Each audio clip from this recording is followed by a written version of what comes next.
بسم اللہ الرحمن الرحیم۔ گمنام ہیرو کے معزز ناظرین السلام علیکم۔ دوستو لائک ضرور کر دیا کریں، شکریہ۔ آئیے چلتے ہیں کہانی کی طرف۔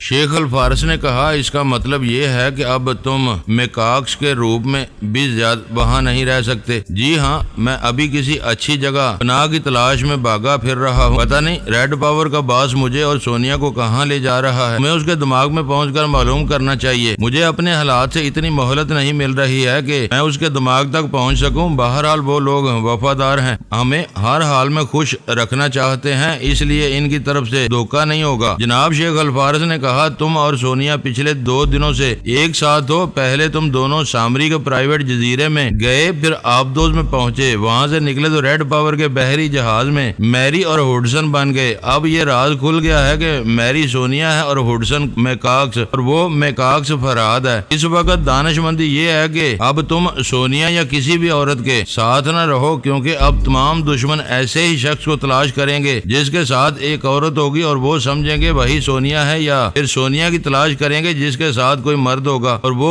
اس مرد کو فرہاد سمجھے گا۔ ابھی یہ چکر چلا رہا ہوں کہ نیو یارک میں ایسے ڈمی فرہاد اور سونیا پہنچ جائیں جو دشمنوں کو چکر دیتے رہیں گے۔ اب تمہیں اور سونیا کو فوراً ہی الگ الگ راستہ اختیار کرنا چاہیے۔ پھر انہوں نے شیبا سے کہا، بیٹی تم پومی کے پاس پہنچو، اس کی خیریت معلوم کرو، تمہیں اپنے سلسلے میں قطعی پریشان نہیں ہونا چاہیے۔ میں تمہارے بارے میں جلد ہی فیصلہ کرنے والا ہوں کہ شیبا کے نام کے موہرے کو اب شطرنج کے کس خانے میں پہنچنا چاہیے۔ شیبا خیال خوانی کی پرواز کرتی ہوئی پومی کے پاس چلی گئی۔ میں دماغی طور پر اپنی جگہ حاضر ہو کر سونیا کو محبت اور حسرت سے دیکھنے لگا۔ سونیا نے میری آنکھوں میں آنکھیں ڈال کر پوچھا، کیا بات ہے؟ میں نے ایک گہری سانس لے کر کہا، جناب شیخ الفارس کا مشورہ ہے کہ ہم دونوں کو فوراً الگ ہو جانا چاہیے۔ پھر میں نے اس بات کی وضاحت کی۔ شیخ صاحب نے حالات کے مطابق نہایت ہی مناسب مشورہ دیا تھا۔ سونیا اس سے انکار نہیں کر سکتی تھی۔ وہ میری پاس بیٹھی ہوئی تھی، ذرا قریب آئی اور اپنا سر میرے شانے پر رکھ دیا، پھر بولی، ہمارے نصیب میں بڑی مختصر سی ملاقات ہوتی ہے، حالات ایسے پیدا ہو جاتے ہیں کہ میں اپنی تقدیر سے بھی شکایت نہیں کر سکتی۔ میں نے پوچھا، کیا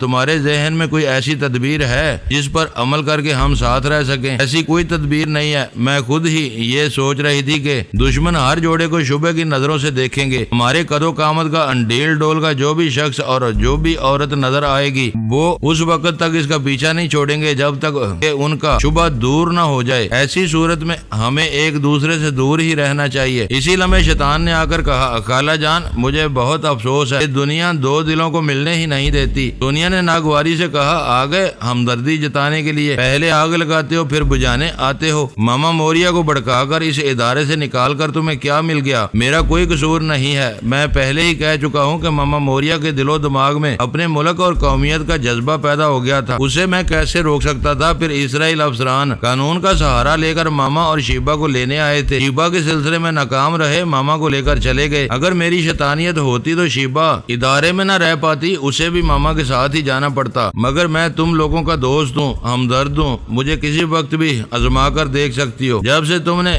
خدا کی نافرمانی کی تب سے ہم انسان آزماتے آ رہے ہیں۔ تم غلط سمجھ رہی ہو، میں تمہیں ایک بہت بڑے فریب سے بچانے آیا ہوں۔ سونیا نے کہا، کیسا فریب؟ دیکھو میں تم سے تنہائی میں بات کرنا چاہتا ہوں، اس وقت فرہاد تمہارے دماغ میں موجود ہے، میری کوئی بات فرہاد سے چھپی نہیں رہتی، جو کہنا ہے اس کی موجودگی میں کہو۔ پھر تو مجھے افسوس ہے، میں جو کہنا چاہوں گا وہ کھل کر نہیں کہہ سکوں گا۔ میں نے کہا، سونیا میں تمہارے دماغ سے تھوڑی دیر کے لیے جا رہا ہوں، تم اس شیطان سے باتیں کر لو۔ میں اس کے دماغ سے نکل آیا، بعد میں پتا چلا وہ سونیا سے کیا کہتا رہا تھا۔ اس نے میرے جاتے ہی سونیا سے کہا، تھوڑی دیر پہلے فرہاد کے دل و دماغ میں یہ بات نہیں تھی کہ تم سے الگ ہو جانا چاہیے، مگر ابھی شیبا اس کے دماغ میں آئی تھی اور کہہ رہی تھی کہ وہ فرہاد کے بغیر نہیں رہ سکتی۔ سونیا نے کہا، تم جھوٹ بول رہے ہو، مجھے فرہاد کے خلاف بھڑکانا چاہتے ہو۔ میں کسی کی بھی قسم کھا کر کہہ رہا ہوں، تمہیں فریب دیا جا رہا ہے۔ شیبا اور فرہاد بہت عرصے سے دل کے معاملات میں بہت دور تک نکل گئے ہیں، میرا کیا ہے؟ میں تو چاہتا ہوں کہ انسان گناہ کی دلدل میں دھنستا چلا جائے۔ فرہاد شیبا کے پاس جائے گا تو مجھے خوشی ہوگی، لیکن میں یہ کبھی برداشت نہیں کر سکتا کہ تم فرہاد کو دل و جان سے چاہتی ہو اس کے لیے اتنی قربانیاں دیتی ہو اور وہ حالات کی مجبوریاں بتا کر فریب دے کر تمہیں چھوڑ کر چلا جائے؟ سونیا نے پوچھا کیا حالات مجبور نہیں کر رہے ہیں؟ ہرگز نہیں،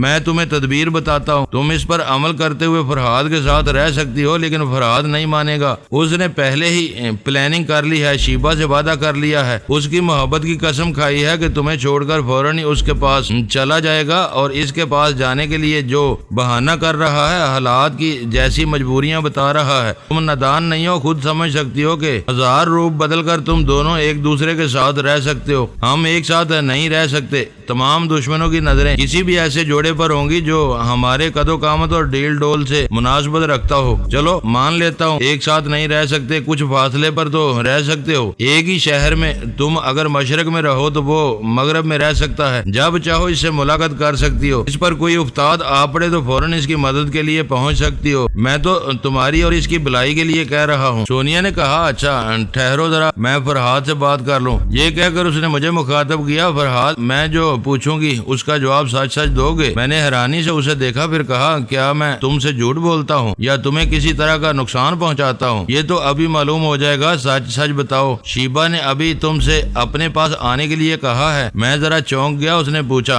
چپ کیوں ہو گئے ہو؟ جواب دو۔ میں سمجھ گیا تھا کہ شیطان بھڑکا رہا ہے۔ میں نے کہا دیکھو سونیا، شیطان نے تمہیں پتہ نہیں کیا کچھ کہا ہے، سیدھی سی بات یہ ہے کہ شیبہ اس ادارے میں خود کو تنہا محسوس کر رہی ہے، وہ چاہتی ہے کہ میں وہاں آ جاؤں تاکہ دشمن سے جبرن نہ لے جا سکے۔ اب یہ تم بالکل کھوکھلی سی باتیں کر رہے ہو، وہاں شیخ الفارس ہیں، وہاں اتنا سخت پہرا ہے کہ کوئی شیبہ کو اس ادارے سے نکال کر نہیں لے جا سکتا۔ تمہارے چلے جانے سے کیا یہ اس بات کی ضمانت ہے کہ وہ اپنے لوگوں میں واپس نہیں جائے گی؟ کیا اس بات کی ضمانت ہے کہ تم شیبہ کے ساتھ رہو گے تو دشمنوں کی کوئی چال کامیاب نہیں ہو سکے گی؟ میں نے کہا اس بات کی کوئی ضمانت نہیں ہے، بات کچھ اور ہے، اور وہ یہ کہ شیبہ اپنے خون کے رشتوں کے خلاف، اپنے ملک و ملت کے خلاف ہمارے حق میں فیصلہ کیا ہے، وہ سہمی ہوئی ہے۔ اسے زیادہ سے زیادہ اپنے زیر سایہ رکھنے کے لیے لازمی ہے کہ وہ جو کہتی ہے اسے مان لیا جائے۔ اگر میں اس کے پاس جاؤں گا یا وہ میرے پاس آئے گی تو اس کا مطلب یہ تو نہیں ہے کہ ہمارا زندگی بھر کا ساتھ ہو جائے گا اور میں تم سے کبھی نہیں مل سکوں گا۔ اگر شیبہ کی حفاظت کے لیے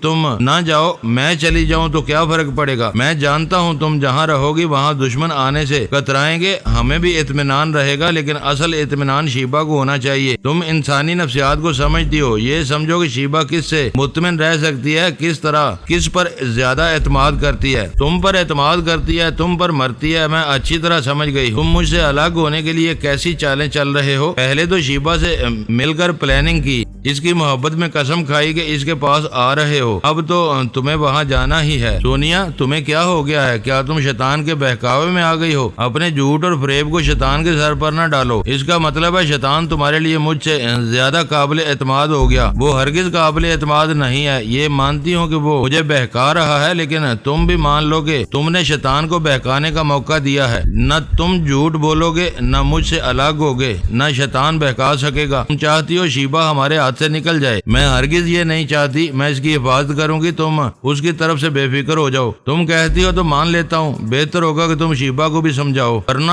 وہ غلط فہمی میں مبتلا ہو جائے گی۔ وہ آئے تو اس سے کہنا مجھ سے بات کرے، میں اسے مطمئن کر دوں گی۔ میں نے ایک گہری سانس لی اور خاموش ہو گیا، خاموشی کے سوا چارہ بھی کیا تھا؟ ویسے دل ہی دل میں کہا ہے شیطان تیری چال کامیاب ہوئی۔ مجھے شیطان کی سوچ سنائی دی، میں نے تمہارے خلاف کوئی چال نہیں چلی ہے، میں تو تمہارا دوست ہوں۔ لعنت ہے تم پر، تم سب کے دوست ہو اور تم سب کے دشمن ہو۔ فرحاد تم یقین نہیں کرو گے، میں دل سے چاہتا ہوں کہ شیبہ تمہارے پاس آئے، تم شیبہ کے پاس جاؤ۔ میں اس کے اندر رہ کر دیکھ چکا ہوں، وہ اوپر سے خاموش رہتی ہے لیکن اندر ایک طوفان ہے اور وہ طوفان تمہارے لیے ہے۔ میں نے جواب نہیں دیا، وہ کہتا جا رہا تھا، میں یہ بھی جانتا ہوں کہ تم اس وقت تک اس سے ازدواجی رشتہ قائم نہیں کر سکو گے جب تک وہ مسلمان نہیں ہو جاتی، اور میں یہ بھی جانتا ہوں وہ اپنا مذہب نہیں چھوڑے گی۔ اس طرح تم دونوں کے درمیان شدید محبت بھی ہوگی اور شدید اختلاف بھی ہوں گے۔ میں تو چاہتا ہوں کہ اختلاف ہوتے رہیں کیونکہ اس میں میری بھلائی ہے، اور میں یہ بھی چاہتا ہوں کہ تم دونوں اختلاف کے باوجود ملتے رہو تاکہ تم سے گناہ سرزد ہوتا رہے اور میری شیطانیت چمکتی رہے۔ اتنی بکواس کے بعد کیا ثابت کرنا چاہتے ہو؟ یہی کہ میں تمہارا دوست ہوں اور تم میرے مشورے پر عمل کرو تو ابھی سونیا سے الگ ہو سکو گے اور اسے شکایت بھی نہیں ہوگی۔ مجھے سونیا سے الگ ہو کے خوشی نہیں ہے بلکہ اس سے دور رہ کر افسوس ہوتا ہے۔ میں تو مجبوراً شیبہ کو اپنے قابو میں رکھنے کے لیے جانا چاہتا ہوں۔ میں سمجھ رہا ہوں، اسی لیے تو سمجھا رہا ہوں، میرے مشورے پر عمل کرو۔ وہ مشورہ کیا ہے؟ کہیں نہ کہیں دشمنوں سے ٹکراؤ ضرور ہوگا، ایسے وقت تم دشمنوں کی گرفت میں آ جانا، وہ تمہیں پکڑ کر لے جائیں گے۔ تمہارے پاس خیال خوانی کی صلاحیت ہے، تم دلیر ہو، ذہین ہو، حاضر دماغ ہو، پھر میرا ساتھ ہوگا، میں تمہیں ان دشمنوں سے نکال کر کہیں پہنچا دوں گا۔ اس طرح سونیا کو شکایت نہیں ہوگی کہ تم جان بوجھ کر الگ ہوئے تھے۔ کیا سونیا مجھے دشمنوں سے نجات دلانے کے لیے میرے ساتھ نہیں آئے گی؟ میں اسے آنے کا موقع ہی نہیں دوں گا، اسے دوسری طرف الجھا دوں گا۔ واہ کیا بات ہے، بہتر ہے تم چلے جاؤ یہاں سے، جاؤ، اچھا نہیں جاؤ گے، لا حول ولا قوت۔ میں نے اچانک ہی خود کو ہلکا پھلکا محسوس کیا، وہ چلا گیا تھا۔ ہماری کار تیز رفتاری سے جا رہی تھی، آگے پیچھے چند ایسی گاڑیاں دوڑ رہی تھیں جن میں ریڈ پاور کے آدمی موجود تھے۔ سونیا چپ چاپ سر جھکائے سوچ رہی تھی۔ میں نے پوچھا کیا سوچ رہی ہو؟ اس نے چونک کر مجھے دیکھا، پھر کہا فرحاد تم میں ایک اخلاقی خوبی ایسی ہے جسے سب عورتیں پسند کرتی ہیں۔ وہ کیا؟ وہ یہ کہ جب تم وعدہ کر لیتے ہو کہ ہم میں سے کسی کی مرضی کے خلاف ہمارے دماغ میں نہیں آؤ گے تو پھر تم نہیں آتے۔ تم نے شیبہ سے بھی یہ وعدہ کیا ہوا ہے کہ اس کی اجازت کے بغیر اس کے دماغ میں نہیں جاؤ گے، اور میں جانتی ہوں تم اپنی زبان کے پابند ہو۔ ہاں اس بات کی گواہ شیبہ ہے اور میرا خدا ہے کہ میں اس کی اجازت کے بغیر اس کے دماغ میں نہیں جاتا، مگر اس بات کا ہمارے موجودہ حالات سے کیا تعلق ہے؟ وہ بولی شیطان نے مجھے بہکانے کا فرض ادا کر دیا، اب بہکنا یا نہ بہکنا میرے اختیار میں ہے، لیکن میں سنجیدگی سے سوچتی ہوں ہمارا موجودہ حالات میں ایک ساتھ رہنا مناسب نہیں ہے۔ میں نے خوش ہو کر کہا سونیا تم واقعی ذہین ہو، عام عورتوں کی طرح حاسدانہ انداز میں یہ نہیں سوچتی کہ میں تم سے دور ہو کر کسی دوسری عورت کے پاس جا رہا ہوں۔ میں تو حالات سے مجبور ہوں، تم اپنی صفائی میں کچھ نہ کہو، میں صرف حالات کی روشنی میں دیکھتی ہوں، سوچتی ہوں اور فیصلہ کرتی ہوں۔ میں نے فیصلہ کیا ہے کہ ہمیں الگ ہو جانا چاہیے، مگر اس کے لیے تمہیں میری دو باتیں ماننا پڑیں گی۔ میں تمہاری کون سی بات نہیں مانتا ہوں، بتاؤ کیا چاہتی ہو؟ میری پہلی شرط یہ ہے کہ جدا ہونے کے بعد تم خیال خوانی کے ذریعے مجھ سے رابطہ قائم نہیں کرو گے۔ یہ کیا کہہ رہی ہو؟ اگر ایسا نہیں کروں گا تو تمہاری خیریت کیسے معلوم ہوگی؟ اگر تمہیں خیال خوانی نہ آتی پھر تم خیریت کیسے معلوم کرتے؟ پھر میں دوسرے ذرائع اختیار کرتا، تو اسی طرح دوسرے ذرائع اختیار کرنا، مگر میرے دماغ میں کبھی نہ آنا۔ یہ کیا توقع ہے؟ صاحب کہہ دو کہ مجھ سے ناراض ہو کر جدا ہونا چاہتی ہو۔ میرے دل میں کوئی رنجش نہیں ہے، میں خوب سوچ سمجھ کر یہ بات کہہ رہی ہوں۔ میں بھی تو سنو، تم کیا سوچ سمجھ رہی ہو؟ کوئی خاص بات نہیں، شیطان مجھے خالہ کہتا ہے، یعنی مجھے سر پر بٹھا کر الو بنانا چاہتا ہے۔ اس نے مجھے بہکانے کی کوشش کی کہ تم سے جدا نہیں ہونا چاہیے۔ اس نے عورت کی سب سے بڑی کمزوری سے کھیلنے کی کوشش کی، یعنی میرے اندر ایک سوتاپے کی جلن پیدا کی۔ اگر وہ چاہتا ہے کہ مجھے تم سے جدا نہیں ہونا چاہیے تو یقیناً اس میں اس کی کوئی گہری چال ہے جسے میں کامیاب نہیں ہونے دوں گی، اور جب میں اس کے مشورے پر عمل نہیں کروں گی تو وہ کوئی اور چکر چلائے گا۔ لہذا ہم دونوں کو اس طرح جدا ہونا چاہیے کہ ہمارے درمیان شیطان بھی رابطہ قائم نہ کر سکے۔ سونیا کی کوئی کل سمجھ میں نہیں آتی، ابھی ذرا دیر پہلے شیطان کے بہکاوے میں آ گئی تھی، اسے خوش کر دیا تھا، اب اس کے جاتے ہی اس نے پٹری بدل دی۔ ایسی پلاننگ کر رہی تھی کہ شیطان کا اپنا مقصد کبھی پورا نہ ہوتا۔ میں نے کہا تمہارے دلائل مضبوط ہیں، ہمارے درمیان فی الحال رابطہ قائم نہیں ہونا چاہیے، لیکن کب تک؟ جب بھی میں مناسب سمجھوں گی تم سے رابطہ قائم کر لوں گی۔ صرف تم کیوں مناسب سمجھو گی؟ میں بھی مناسب سمجھوں گا تو رابطہ قائم کروں گا، نہیں تم زبان دو، میری مرضی کے بغیر تم میرے پاس نہیں آؤ گے۔ میری خیریت معلوم کرنا ہو تو کوئی دوسرا ذریعہ اختیار کرو گے۔ اچھی بات ہے، میں زبان دیتا ہوں جب تک تم اجازت نہیں دو گی تمہارے دماغ میں نہیں آؤں گا، دوسرے ذرائع سے تمہاری خیریت معلوم کرتا رہوں گا۔ اس نے ڈرائیور سے کہا 14ویں شاہراہ پر سب وے اسٹیشن کے پاس گاڑی روک دو۔ میں نے خیال خوانی کے ذریعے ریڈ پاور کے باس سے کہا ہم زمین دوز ٹرین میں سفر کرنے جا رہے ہیں، وہاں میرا اور سونیا کا راستہ الگ ہو جائے گا۔ آپ اپنے آدمیوں کو 2 حصوں میں تقسیم کر دیں، سونیا کا خاص خیال رکھا جائے، اپنے آدمیوں کو اچھی طرح سمجھا دیں کہ وہ ان کی نظروں سے اوجھل نہ ہونے پائے، مجھے دن رات اس کی خیریت معلوم ہوتی رہنا چاہیے۔ سونیا نے کہا مجھے ایک ٹرانسمیٹر چاہیے، اس کے ذریعے میں ریڈ پاور کے باس سے رابطہ قائم کیا کروں گی۔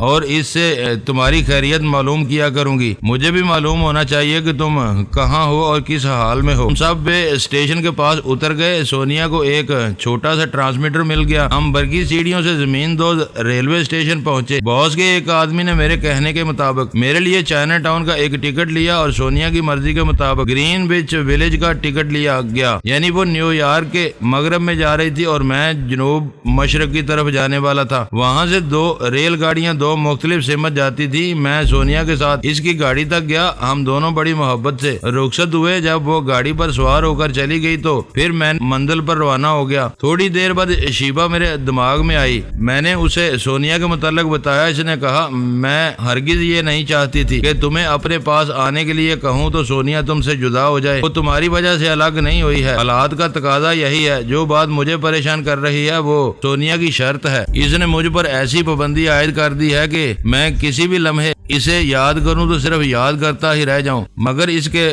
پاس نہیں آ سکوں گا۔ اس نے تم پر پابندی عائد کی ہے۔ اگر اس کی خیریت معلوم کرنا چاہو تو میں اس کے پاس جا کر اس کے حالات معلوم کر سکتی ہوں اور تمہیں بتا سکتی ہوں۔ نہیں شیبہ، اس نے صرف مجھ پر نہیں خیال خوانی پر بھی پابندی لگائی ہے، چاہے وہ خیال خوانی میں کروں یا تم کرو۔ اس کا کیا مقصد ہے کہ ہم دوسرے ذرائع سے اس کی ظاہری خیریت معلوم کر سکیں، اس کے اندر پہنچ کر اس کے منصوبوں کو، اس کے مقاصد کو، اس کے چور خیالات کو نہ پڑھ سکیں۔ بہرحال میں نے اسے زبان دی ہے تو تمہیں بھی میری زبان پر قائم رہنا چاہیے۔ ٹھیک ہے، ہم اس کے دماغ میں نہیں جائیں گے، مگر میرے ذرائع سے اس کی خیریت معلوم کرتے رہیں گے، اس کے کام آتے رہیں گے۔ اب پومی کے متعلق بتاؤ۔ وہ بتانا چاہتی تھی۔ میں نے کہا ذرا ٹھہرو، میں ریڈ پاور کے باس سے ضروری باتیں کر لوں۔ ایسے میں اس کی داستان وہیں سے شروع کرتا ہوں جہاں سے چھوڑی تھی۔ وہ اپنے استاد واٹسو روکی اور سلیمان جوگو کے ساتھ لفٹ کے ذریعے وہاں پہنچی تھی۔ معلوم ہوتا تھا وہ قلعے کا کوئی اندرونی حصہ ہے۔ دور تک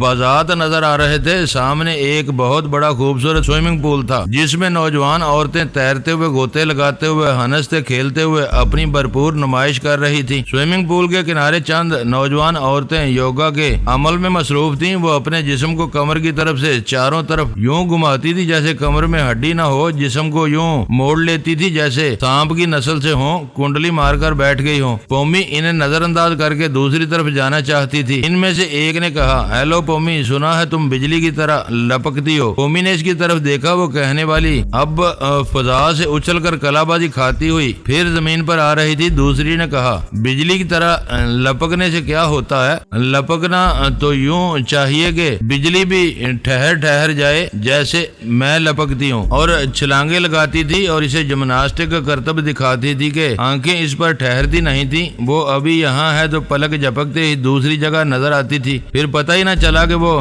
کس طرح چشمے زدن میں بجلی کی طرح پومی کی طرف آئی اور ایک ٹھوکر ماری، لیکن وہ ٹھوکر پیچھے کھڑے ہوئے سلیمان جوگو کے منہ پر پڑی کیونکہ پومی اس سے پہلے ہی پلیتھی مار کر فرش پر بیٹھ گئی تھی۔ سلیمان غصے سے اس ٹھوکر مارنے والی کے پیچھے جانا چاہتا تھا۔ واٹسو روکی نے اس کا ہاتھ پکڑ کر ایک طرف کھینچتے ہوئے کہا، حماقت نہ کرو، وہ تمہارے ہاتھ نہیں آئے گی، چپ چاپ تماشا دیکھو۔ واقعی وہ دیکھنے کے قابل تماشا تھا۔ اچھا ہوا سلیمان جوگو فوراً ہی واٹسو روکی کے ساتھ دور ہٹ گیا کیونکہ وہ ٹھوکر مارنے والی اپنے دعوے کے مطابق بجلی سے زیادہ تیزی دکھا رہی تھی۔ اس نے جب دیکھا کہ پومی پر وار کھالی گیا ہے تو دوسرے حملے کے وقت اس نے فضا میں پرواز نہیں کی۔ اس نے تیزی سے پلٹ کر پھر پومی کے منہ پر ٹھوکر مارنا چاہی، لیکن وہ وار بھی خالی گیا کیونکہ پومی لیٹ گئی تھی۔ حملہ کرنے والی بھی کم نہیں تھی۔ وہیں سے اس نے الٹی کلابہ دکھائی اور سیدھی پومی کے سینے پر آ کر کھڑی ہونا چاہتی تھی، مگر اسے کھڑے ہونے کے لیے فرش نصیب ہوا۔ پومی نے کروٹ بدلی تھی۔ سلیمان جوگو بڑبڑا رہا تھا، خدا کی قسم یہ لڑکیاں نہیں بجلیاں ہیں۔ بجلی بھی لپکتی ہے تو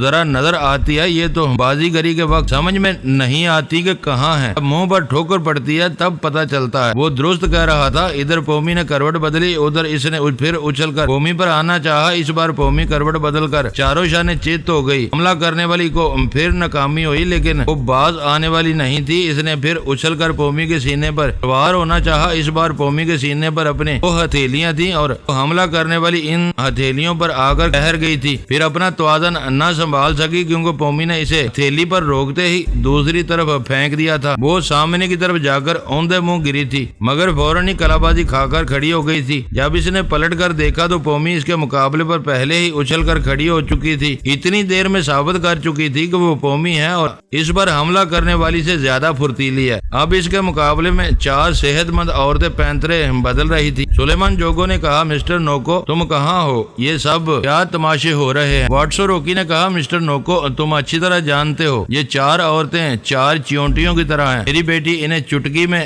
مسل کر رکھ دے گی، پھر خواہ مخواہ یہ تماشے کرانے سے کیا فائدہ ہے؟ چند لمحوں تک خاموشی رہی، پھر ہنسنے کی آواز سنائی دی۔ کہیں دور کسی اسپیکر سے مسٹر نوکو کی آواز آ رہی تھی۔ میں نے پومی کے لڑنے کا انداز دیکھا ہے، میں جانتا ہوں یہ 4 عورتیں اس کے مقابلے میں کچھ نہیں ہے، مگر یہ چاروں اسے اس سوئمنگ پول کے اندر جانے پر مجبور کر دیں گی کیونکہ میرے پاس پہنچنے کا یہی ایک راستہ ہے۔ واٹسو روکی نے پوچھا کیا ہم سے ملاقات کرنے کا کوئی سیدھا راستہ تم اختیار نہیں کر سکتے؟ تم لوگ میرے کون سے دوست بن کر آئے ہو؟ آنے والے دشمنوں کو ٹیڑھے راستوں سے گزرنا پڑتا ہے۔ یہ لڑکی دی کلر کا سر حاصل کرنے آئی ہے، ذرا اسے معلوم تو ہو کہ سر تک پہنچتے پہنچتے خود اس کے شانے پر سر رہے گا یا نہیں۔ سلیمان جوگو نے کہا مسٹر نوکو میں تمہارا دوست اور وفادار بن کر آیا ہوں، میں نے تمہاری مرضی کے مطابق تمہارا کام کر دیا ہے، مجھے میری رقم دو، واپس چلا جاؤں گا۔ سلیمان جوگو میں تمہارے سامنے نہیں ہوں، نہ ہی میرے ہاتھ نظر آ رہے ہیں، پھر رقم کس ہاتھ سے دے سکتا ہوں؟ کچھ لینا چاہتے ہو تو تم بھی اس سوئمنگ پول میں غوطہ لگاؤ۔ سلیمان جوگو نے سوئمنگ پول کے کنارے پہنچ کر کہا یہ بھی کوئی راستہ ہے؟ پلیز مذاق نہ کرو، ہمیں راستہ بتاؤ۔ اسی وقت سوئمنگ پول کے پانی کے اندر تیز روشنی ہو گئی۔ سوئمنگ پول کا پانی صاف شفاف نظر آ رہا تھا، اس کی 4 دیواریوں میں ایک دروازہ بھی دکھائی دے رہا تھا۔ پھر مسٹر نوکو کی آواز سنائی دی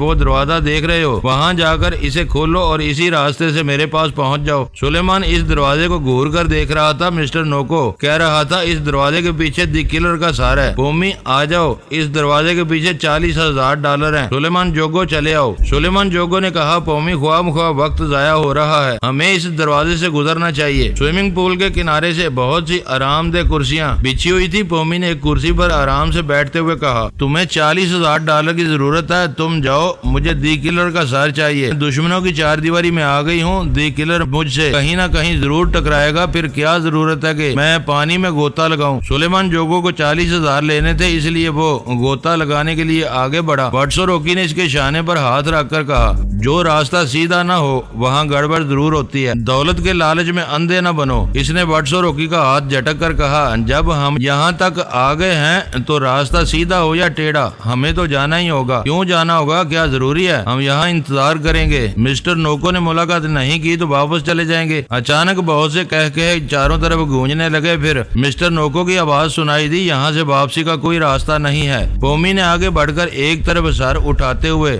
کہا ہمارے لیے واپسی کا وہی راستہ ہوگا جس راستے سے تم جاتے ہو، اور ہم یہاں سے جا کر دکھائیں گے، تمہارے حق میں یہی بہتر ہوگا کہ ہمارے سامنے آ جاؤ، زیادہ الجھنے کی کوشش مت کرو، ہم تمہاری کسی بھی نفسیاتی گرفت میں نہیں آئیں گے۔ مسٹر نوکو کی آواز آئی میری عادت ہے میں اپنے شکار کو اسی طرح چھیڑتا، اسی طرح الجھاتا چلا جاتا ہوں، اور جب وہ پریشان ہوتا ہے، گھبراتا ہے، چیختا ہے، فریاد کرتا ہے تو مجھے بے حد خوشی ہوتی ہے۔ اگر تمہارا دعویٰ ہے کہ تم کسی راستے سے نکل کر جا سکتی ہو تو پھر جاؤ، میری طرف سے اجازت ہے، بشرطے کہ تمہیں جانے کا کوئی راستہ مل جائے۔ واٹسو روکی اور سلیمان جوگو نے بے اختیار پلٹ کر اس لفٹ کے دروازے کی طرف دیکھا جہاں سے وہ ابھی آئے تھے۔ پھر واٹسو روکی دوڑتا ہوا ادھر گیا۔ لفٹ کے اندر کوئی بٹن ایسا نہیں ہوتا تھا جس سے اس لفٹ کو اوپر یا نیچے لے جایا جا سکے یا روکا جا سکے، صرف باہر 2-4 بٹن تھے۔ واٹسو روکی نے انہیں یکے بعد دیگرے آزمایا لیکن ناکامی ہوئی، کسی بھی بٹن کو دبانے سے دروازہ نہیں کھل رہا تھا۔ وہ جہاں پہنچے ہوئے تھے وہاں دور تک ایک خوبصورت باغ نظر آ رہا تھا، گھنے درختوں کی وجہ سے یہ دکھائی نہیں دیتا تھا کہ اس کے بعد کیا ہوگا، ہو سکتا ہے کہ قلعے کا کوئی دوسرا حصہ ہو۔ باقی چاروں طرف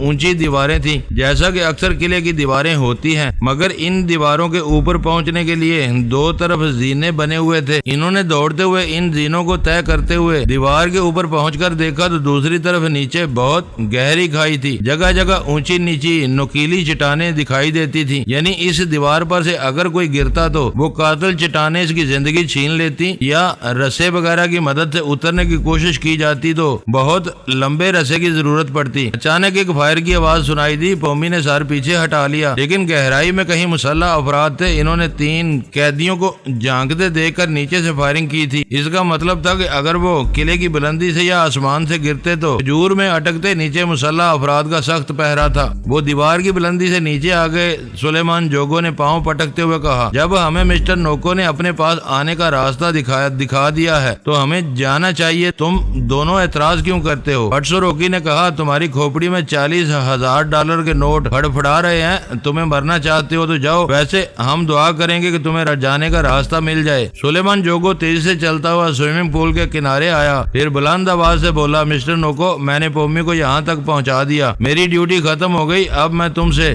اپنی رقم لینے آ رہا ہوں۔ کیا میں تم پر بھروسہ کروں؟ بھروسہ تو مجھے تم پر نہیں کرنا چاہیے، کیونکہ تم نے جو وعدہ کیا تھا اسے پورا نہیں کیا۔ سلیمان جوگو نے چونک کر پوچھا، کیا مطلب یہ کہ تم نے کہا تھا کہ پومی کو تنہا پھانس کر لاؤ گے، لیکن تم اس کے ساتھ اس کے بوڑھے استاد کو بھی لے آئے۔ میں نہیں لایا، یہ زبردستی آیا ہے۔ اگر سونیا اور فرحال بھی زبردستی آ جاتے تو کیا میں انہیں برداشت کر لیتا، یا یہ بات تمہارے لیے قابل قبول ہوتی؟ میں کیا کر سکتا ہوں؟ جب یہ بوڑھا جاپانی آ ہی گیا ہے تو تمہارے لیے پریشانی کی کیا بات ہے؟ یہ تو تمہارا قیدی ہے۔ تمہارے حکم سے ایک گولی چلے گی اور یہ دیکھتے ہی دیکھتے ختم ہو جائے گا۔ مجھے ختم ہی کرنا ہوتا تو میں اس کی موت کے لیے $10,000 کی شرط کیوں لگاتا؟ تم نے یہ شرط منظور کی مگر ناکام رہے۔ جب تم اپنا کوئی وعدہ پورا نہ کر سکے تو میں تمہیں کس بات کے 40,000 دے سکتا ہوں؟ وہ مٹھیاں بھینچ کر غصے سے پاؤں پٹکتے وہ بولا، میں پومی کو یہاں لایا ہوں۔ بے وقوف، وہ لائی نہیں گئی بلکہ خود آئی ہے۔ اگر وہ آنا نہ چاہتی تو تمہارے فرشتے بھی اسے یہاں تک نہ لا سکتے۔ وہ زور سے چیخ کر بولا،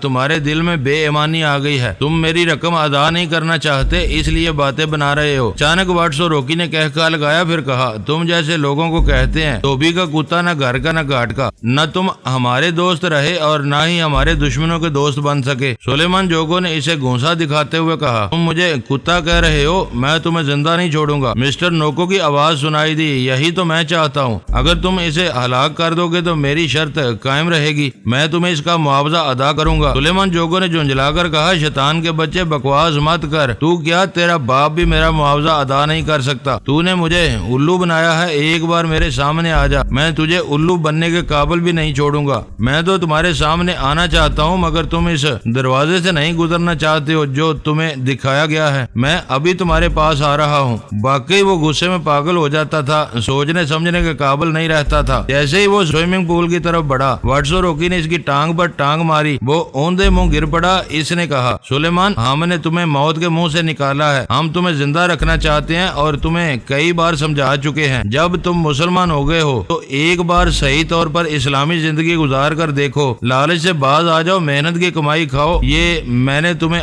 آخری بار گرایا ہے، گویا آخری بار تمہیں لالچ کی طرف جانے سے روکا ہے۔ اس کے بعد اٹھ کر جاؤ گے تو میں نہیں روکوں گا۔ وہ اوندے منہ پڑا ہوا تھا۔ سامنے سوئمنگ پول کا صاف و شفاف پانی دکھائی دے رہا تھا۔ اس پانی کے اندر ایک طرف دروازہ نظر آ رہا تھا، مگر اب اس پاگل غصہ ور شخص کو پانی کے اندر وہ منظر بھی دکھائی دے رہا تھا جب وہ گہری پستی میں گرنے والا تھا اور پومی نے رسے کا پھندا پھینک کر اس کی جان بچائی تھی۔ وہ ان کا دشمن تھا، خاص طور پر پومی کو تو منہ دکھانے کے قابل نہیں رہا تھا جسے دشمنوں کے حوالے کرنے آیا تھا۔ اسی نے اس کی جان بچائی تھی اور دشمن تو کبھی پومی کی جان بخشنے والے نہیں تھے۔ جو لوگ لالچ اور خود غرض ہوتے ہیں، ان کا ضمیر بھی کبھی نہ کبھی تھوڑی دیر کے لیے ضرور جاگتا ہے، اور جب جاگتا ہے تو وہ تڑپ جاتے ہیں۔ واقعی اب وہ منہ اٹھا کر پومی کی طرف دیکھنا نہیں چاہتا تھا۔ اس نے یک بار کی اچھل کر کھڑے ہوتے ہوئے چیختے ہوئے کہا، میں زندہ نہیں رہوں گا۔ یہ کہتا ہوا اور دوڑتا ہوا وہ سوئمنگ پول کے ایک دم کنارے پہنچ گیا، پھر وہاں سے پانی میں چھلانگ لگا دی۔ چھلانگ لگاتے ہی پانی کے اندر سے پیدا ہونے والی روشنی بجھ گئی۔ اب سوئمنگ پول کے اندرونی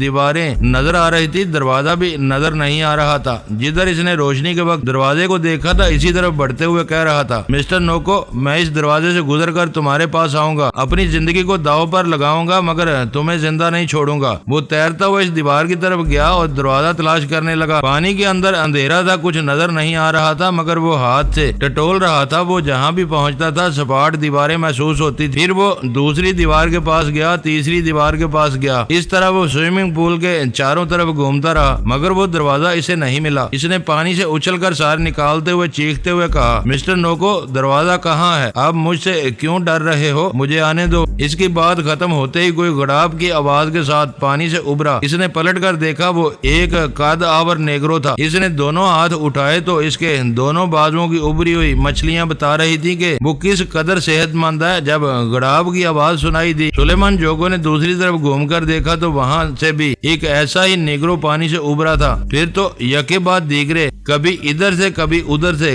بہت سے حبشی جنم لینے لگے۔ اس سوئمنگ پول میں کم از کم 6 نیگرو سلیمان جوگو کے آس پاس یوں آ گئے تھے جیسے پانی کی پیداوار ہو۔ انہیں یہ کہا جا سکتا تھا کہ وہ آسمان سے ٹپک پڑے ہیں۔ ان تمام نیگروں کے توے جیسے کالے چہروں پر سفید دیدے چمک رہے تھے، اور جب وہ دانت نکال کر مسکراتے تھے تو یوں لگتا تھا جیسے سوئمنگ پول کے پانی میں چراغ روشن ہو گئے ہوں۔ بھومی کے دماغ میں سوال پیدا ہوا، یہ سب کہاں سے آ گئے؟ اتنی دیر سے سلیمان جوگو سوئمنگ پول میں تیرتا رہا، ہر دیوار سے ٹکرا رہا تھا، مگر اسے مسٹر نوکو تک پہنچنے کا راستہ نہیں مل رہا تھا۔ جب اسے کوئی دروازہ نہیں مل رہا تھا تو پھر یہ 6 حبشی کہاں سے آ گئے تھے؟ دوستو ویڈیو کو لائک ضرور کر دیا کریں۔ ISI پاک آرمی زندہ باد، پاکستان پائندہ باد۔ معزز ناظرین، اپنا خیال رکھیے گا اور اپنے اس چینل کا بھی شکریہ۔